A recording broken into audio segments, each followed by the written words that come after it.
for that introduction, and I also want to really express sincere thanks to the Asahi Glass Foundation for this recognition for Ipbes, and also congratulate fellow recipient of this award for this year, Bob.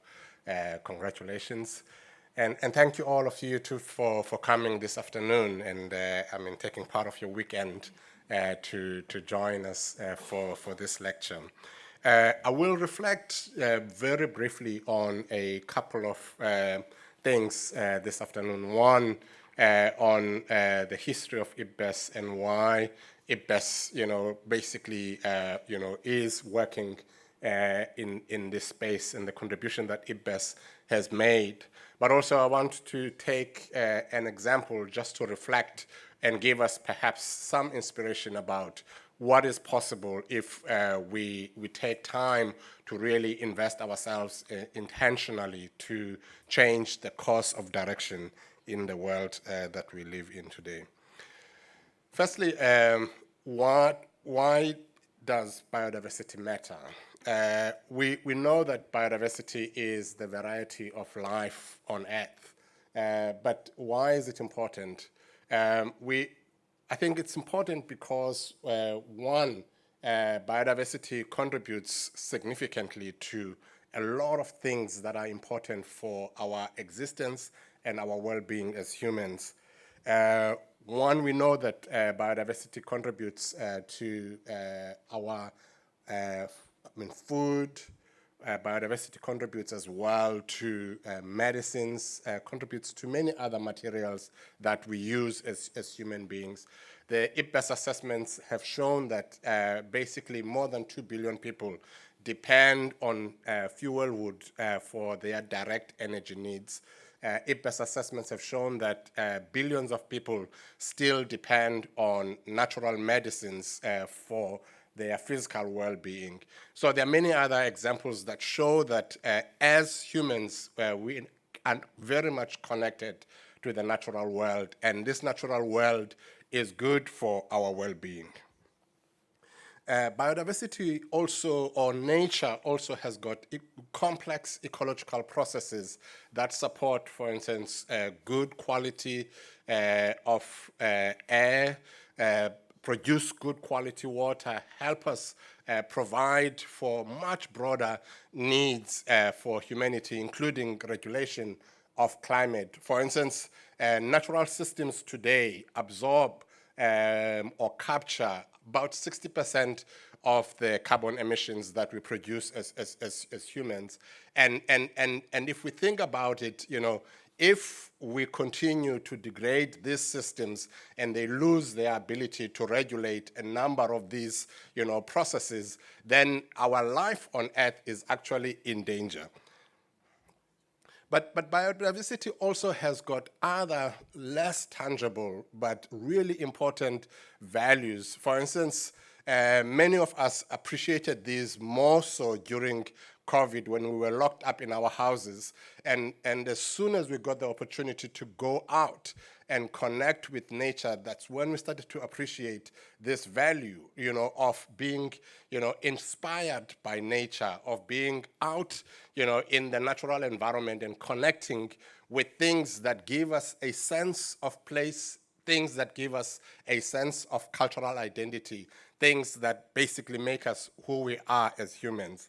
And I think it is these values, that have, inspired, the recognition that we do need to understand what is the state of biodiversity.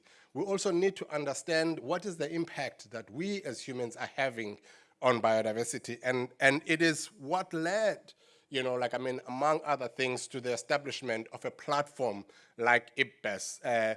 Yes, maybe it's some 20 years after the Rio Conventions, but still not too late.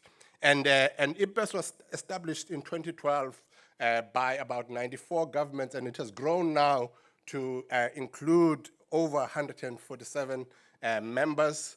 Ipbes basically was formed to strengthen the knowledge foundations for better policy through science.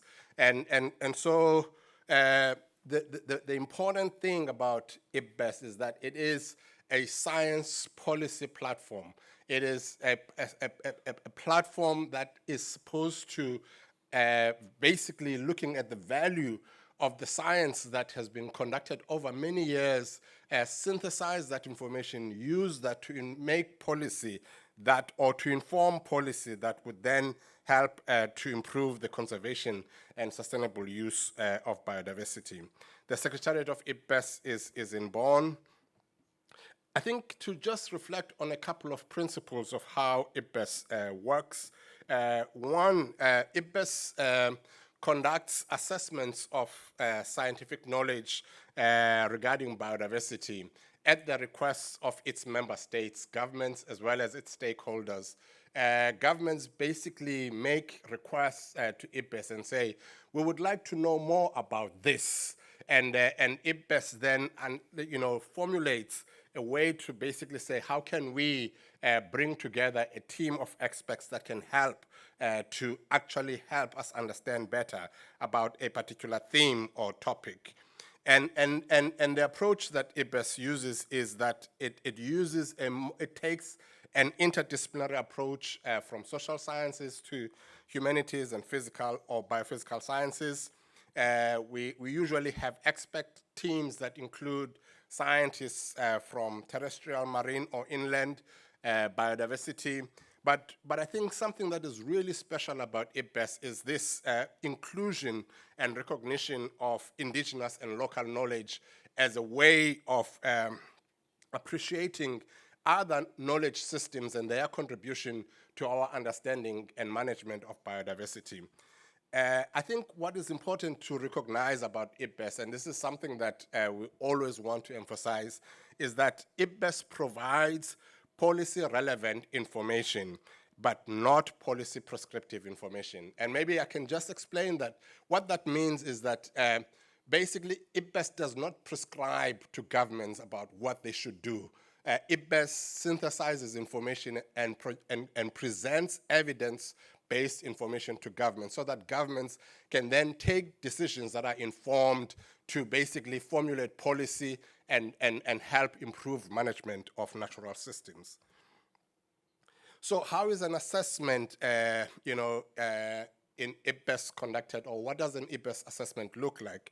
An Ipbes assessment is not a literature review. An Ipbes assessment is a critical evaluation of the state of knowledge in general. It synthesizes different kinds of knowledge from published literature to indigenous and local knowledge to reports from governments. And the view is that that work, which is done by experts, would then be done in a way that demonstrates objectivity, that gives that work legitimacy and credibility. And this work is then reviewed by external experts, by governments, and by members of the public in order to ensure that it is credible and helps inform sound findings for an assessment. An assessment is usually organized into a full report, which is usually several hundreds of pages. But then from that report, scientists then formulate what we call a summary for policymakers. And this is a shorter document, usually about 30 pages or so, with a number of very important messages about what we have learned from a particular assessment. That information is used in order to help governments basically get the key messages or the main messages that are coming from a particular assessment, with the view that if they need more information, they can go back to the chapters or they can look for more relevant information in the full assessment report. An Ipbes assessment follows a particular process in terms of its preparation. Once governments have made a request for an assessment, for instance, like the global assessment of biodiversity and ecosystem services, then usually a team of experts is put together to develop a scope of that assessment, which is basically a mandate from governments to the experts that are going to be conducting the assessment to say, these are the questions that we want you to help us understand. These are the issues that we want you to focus on. And that, once that team is completed, that work, then we gather a new team of experts to conduct the assessment. And the team of assessments usually spends 2 to 3 years on an assessment, depending on the type of assessment that they're doing. And then the assessment is then presented, the assessment report, to governments, and in a plenary, and governments consider the chapters of the assessment, but they approve the summary for policymakers. And so when we talk about the summary for policymakers, we talk about a co-produced output that basically governments also participate in developing together with the experts. This part is something that I think we want to, again, just revisit, that Ipbes has always taken this approach that considers and recognizes the value of indigenous and local knowledge. And it is something that I think is quite special about Ipbes because, one, it's not something that we do at the end of an assessment and we just ask, what is your view about what we have done? We source input from indigenous and people and local communities early in an assessment process. We invite them to contribute. We organize dialogues during assessments in order to ensure that they participate in both the review and in contributing to the content of an assessment. And then when we are done, we produce outreach materials that directly ensure that information that is relevant to them is basically produced and presented in a way that they can access and use. And this way, there is this very continuous process of ensuring that, we don't just speak and work with, one type of knowledge or information, but we work in a way that is much more inclusive than perhaps is previously the case. It's not an easy thing, but it is very important in the way Ipbes does things. I think another important component about Ipbes and how Ipbes works is this work on capacity building.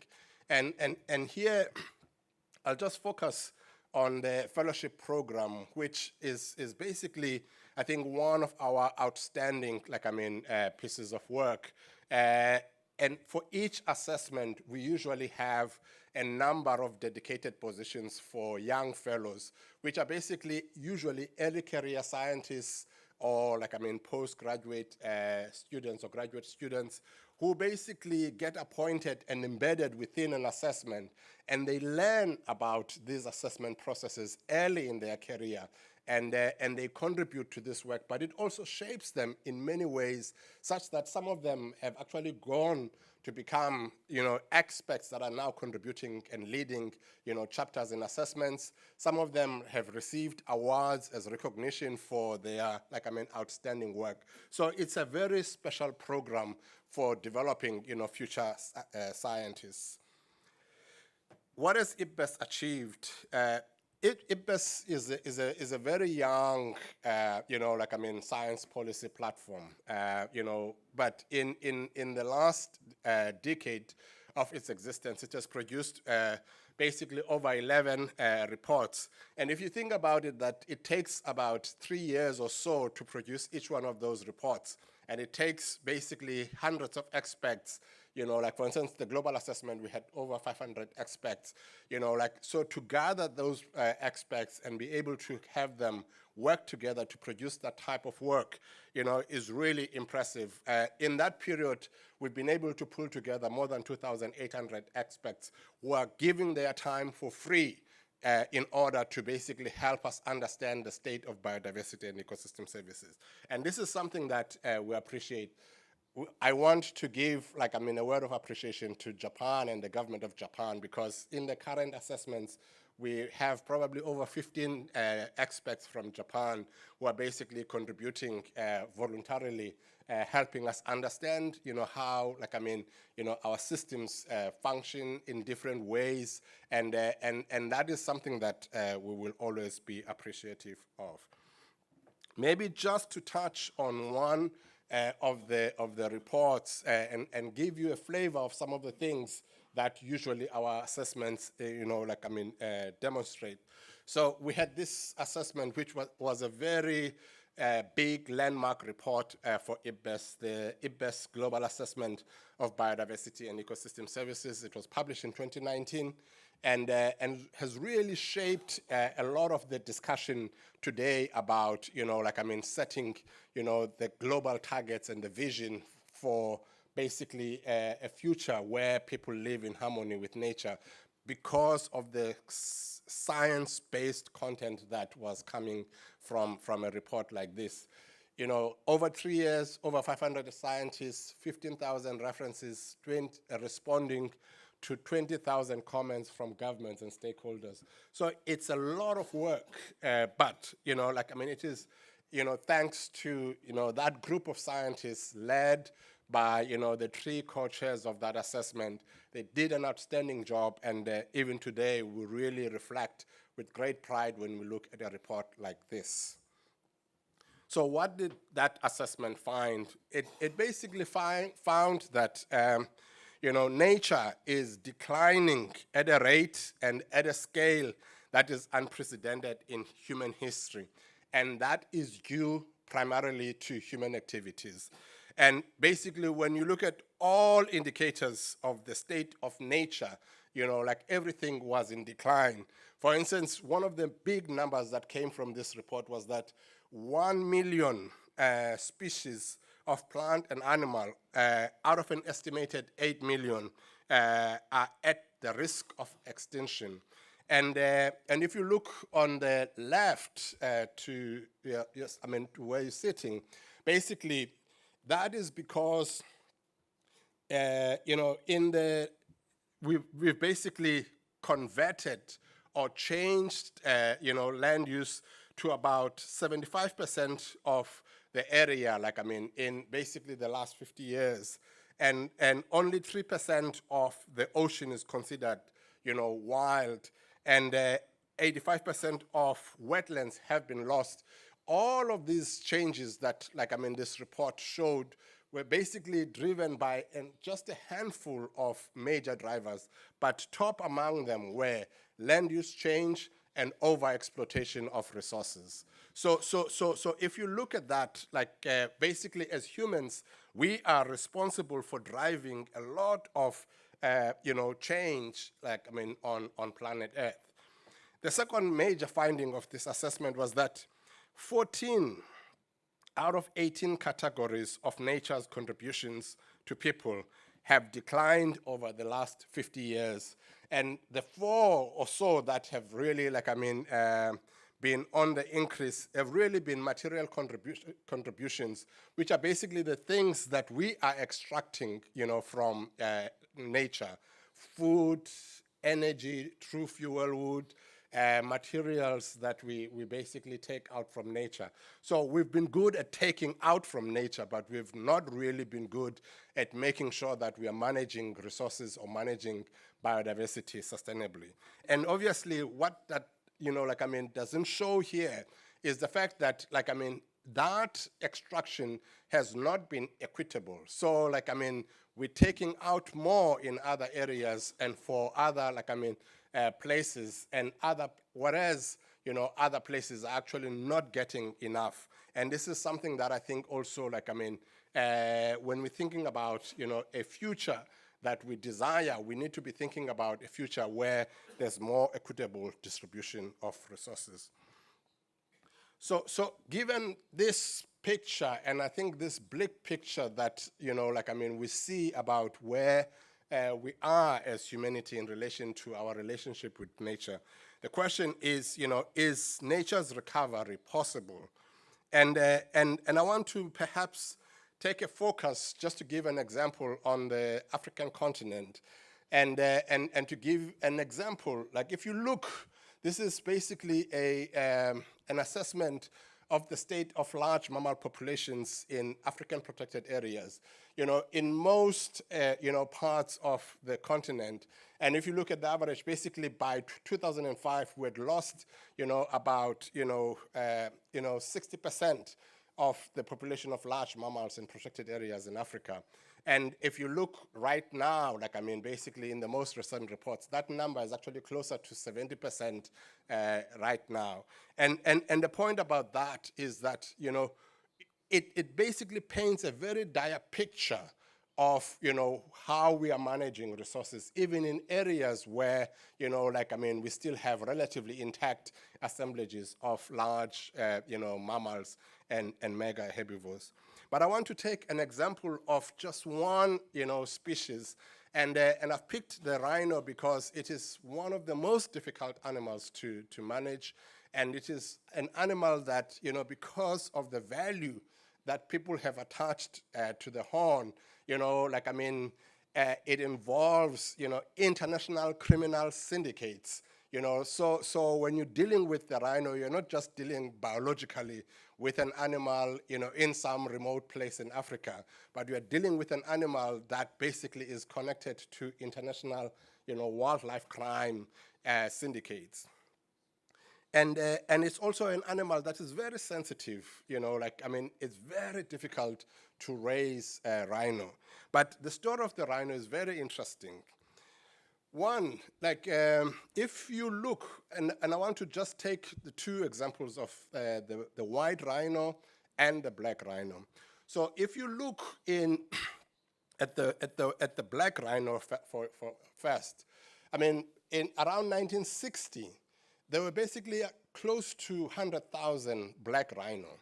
And by 1973, we were already around 37,000 black rhino, and we were hunting them as humans, so we were basically over-exploiting them. These were not natural deaths or, climate change or disease or some other. It was humans hunting rhinos to extinction.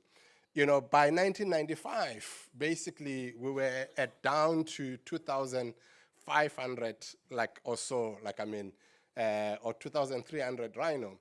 But the point is that it's possible when we are when we're able to do these assessments and actually have a global picture of the impact that we have on nature, to say, whoa, stop. This is the damage that we're causing to nature. And again, when you reflect on the value of the Ipbes assessments, it is actually to help us understand that, we are causing this much damage, and so we can actually change course if we realize what we can do. So around that time, we started listing black rhino, and we started regulating internationally how, we use, rhino, whether we can trade or not trade, in rhino horn. And that helped to stabilize the black rhino population to a point where now it's just starting to uptick, right, to 6,000 or so black rhino in the wild. But it took a moment of recognition that we are actually causing this much damage to a species. Take another example, the white rhino. By 1900, in the wild, there were only 50 or so white rhino. And from the mid-50s, or from the 1950s to 1960s, there was a concerted effort to manage white rhino populations in South Africa in particular, which was where basically the last white rhino, southern white rhino were remaining. The effort that was made to manage white rhino, intensively, and to ensure that, the population is stabilized, ensured that, one, the population that was at Tlhotloe Umfolozi Reserve was able to grow to a point where it was possible to now translocate from one game reserve to other game reserves, private and also to national parks. And by basically around 2000, we were basically closer in terms of the recovery, in fact, if you go back to by the 70s, from 50 in 1900, we were already in about 3,500 white rhino in the 70s. By the 2000s, early 2000s, we were around 10,000, white rhino. And then, the population grew up to a point where it reached, 20,000 plus. And the period after that mark where you see the decline was actually marked by a period of intensive poaching of white rhino, where more than 1,000 white rhino were being killed per annum, in South Africa alone. And the change that you see now again in the pattern has been due to two major things. One, an intervention that related to the fact that during COVID, there was no, movement of, goods. And so, people couldn't trade, and we saw a dip in poaching. But also, the second thing, many protected areas have dehorned, rhino as an intervention to stop, poaching. And those, interventions have actually seen the population to start again to respond. And the point about it is that, it is possible for us, if we can do this with the rhino, right? We have to think about, what does it take for us to be able to get to those points? For large mammals, this is something that is very important. What I call nature strongholds. Those places that are large enough, that are of high ecological value, are critical for, large mammals to thrive. In Africa, we've mapped out and we've said there are actually about only 6 areas that are large enough for lions, for instance, to grow in the wild. And if you think about it, that is a huge, responsibility in these areas that are just, 6. But those areas, do not protect only large mammals. They protect a lot of other diversity. And that is why we need to prioritize these large connected, landscapes that are managed well. So what are the conditions for us to be able to achieve this? I want to perhaps touch on only just 2. One, and this is something that perhaps, can be jolting to all of us, especially people in the conservation sector. I believe that, the world is urbanizing, right? But one of the biggest challenges that we have, that we've had with urbanization, is that it's been unstructured, it's been unplanned, it's been rapid and happening in a way that still has got impact on, resources. I believe that if the world urbanizes, but in a way that is structured and planned, but in a way that also decouples us from dependence directly on natural resources, then we might actually be able to have the kind of breakthrough that we need. The second one is the fact that, there is already a trend of, towards some of, stabilization of the global population. If the global population stabilizes around 6 to 8 billion, people, we know that, that is going to have an impact on the demand for resources, and hopefully that will have then an impact on our ability to be able to supply or meet, human needs without necessarily having negative, serious negative impacts on the environment. Basically, the question then is global recovery of nature possible, within the lifetime of a child who's born today? And I think, the answer is yes, if, we commit ourselves to meeting, some of the commitments that we have made as, especially that are captured in the Kunming, Montreal Global Biodiversity Framework. So with that, I want to thank you and hopefully, challenge us to a good conversation about some of these themes. Thank you very much. Thank you for the insightful talk, Lieutenant.